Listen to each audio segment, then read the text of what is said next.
So let's go. We have make a milling process just before. So this is one crown I've just made before. So we have a monolithic block, but with the morphology I've made, I can see already enamel and dentine, only with a thickness.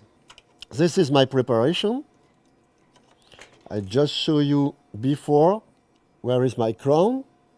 Just have a look also on this area and see the effect I need on that crown, because I have to reproduce this one, but on the good position.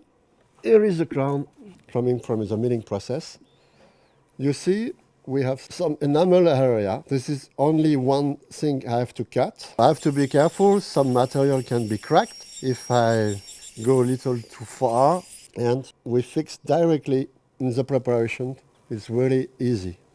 I put directly my crown to see the result.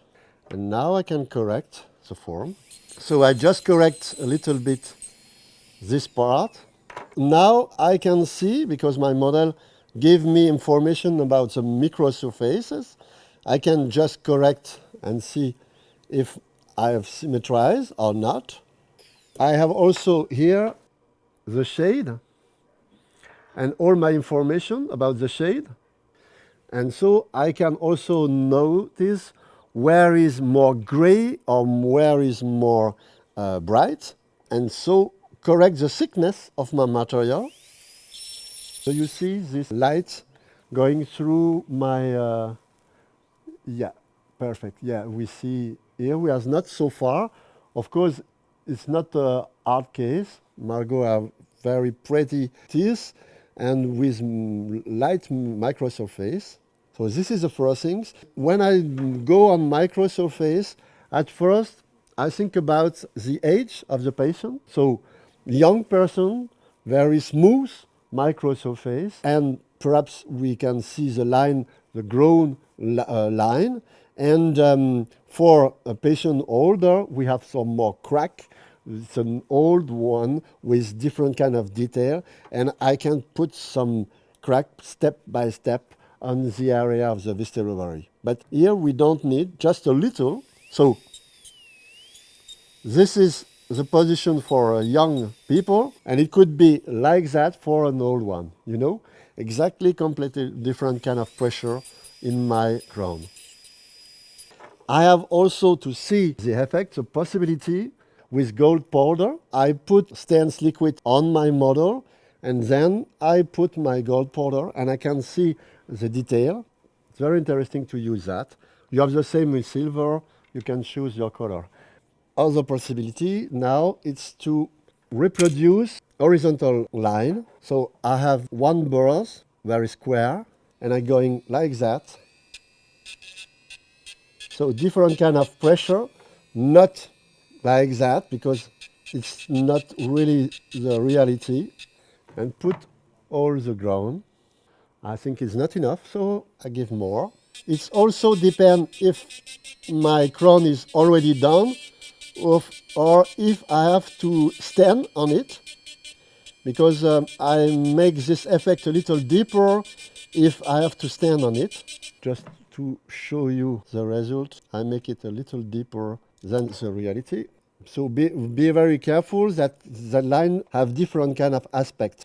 Okay, now I can correct also sometimes, but it's not the case. I can correct the incisor.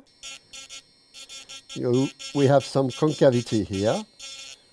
Something about the form and the morphology is also very interesting. Here we have a round tooth, and for that, if I have an oval tooth, this area is more bigger than this one and this one. So I have many enamel on this area. If it's a triangular tooth, I have concavity on this area.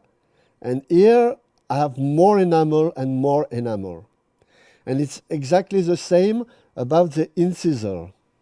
This is an oval, so I have the incisor coming little convex, the incisor line.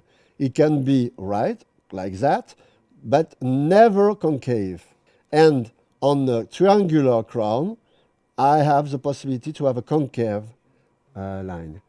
This is important because if you see here concave and convex on this area, you have more enamel here. So the shade are more gray on all the area, but not here. Here, on this case, we have the same. For me, you can already know the shade of a crown with the morphology. So I think I have enough detail on the surface. So let's go on staining. I have the shade of my preparation, and you see I put some liquid on it. It helped me to fix my crown on it, and also I have the same result that in months. And now what is important for my shade is I have to be natural and not so strong. I know that I need on this area 2M2 shade. Here is 2M2, and in fact the milling I have done is a 1M2, so the value is more. And you see when I see the 2M2 and the 1M2, there is many difference between. So what is now the good process to start here with something here to have this kind of result? That's what I need. And the information is going on 2M2, so going on more chroma on this. The same shade, but more chroma. At first, I put glaze. This is my real workflow. You see, I have the picture of my shade, and we have the information of the spectrophotometer. And so I know now the effect I need with the both. So let's go. And to stance technique, it's like putting water and dilute it. So I put an effect, peer up strong, and then I'll dilute it. And now I think the new stands are much better because it's really going quite through my material. And here I have put one effect on this area. You see here now the difference. It's a monolithic crown, but with the stands I can have all the effect I need. So now we have another information. We have brown, little brown, coming on the area. So to put an effect on the vestibulary, I start on this edge and then dilute it on the cervical. And I have a material who can put this effect directly on this zone. You know, it's coming little brown now. And now we have the blue zone. So this is different line. You see now the line inside are going more gray. I have the effect now, and I just finalize my crown with white. Here we have seen that we have more value on this area, so I can correct a little bit, put stain on it. If my gingiva are minimal on this area, I can make a transition with pink just on this area. On that case, you see, here is the information, and here is also the picture. You see the area gray are here. Little dot brown here. That's why I have down. The gray part and brown. And you see the thickness of the gingiva. I can reproduce here just to be sure. It really depends on the material. Normally, with feldspathic, I don't need to put pink on this area. But if you use silicate of lithium, you need to have some pink stance here just to make a better transition. I can also show you mechanical polishing now. So this is my crown. So I have to start going on micro surface. So the same thing we have already done. So we have different kind of gummy disc and burr. And we are going now to polish step by step. So first at all, I use diamond paste on my polish, and I polish very slowly. because I need to catch my microsurface and having a result with my microsurfaces on it. It's coming. So I catch the paste.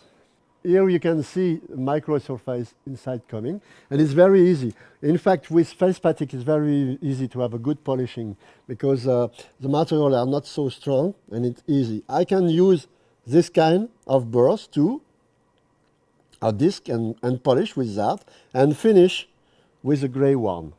This is a workflow, very easy. At the end, I can use that kind of disc to finish the polishes.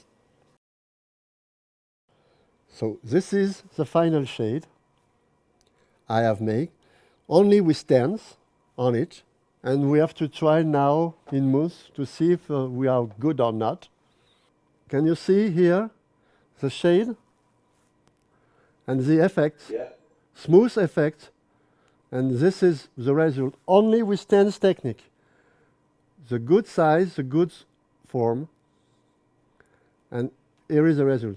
You see the gray also, perhaps not on the enamel, but we have also the same effect on gray on the enamel.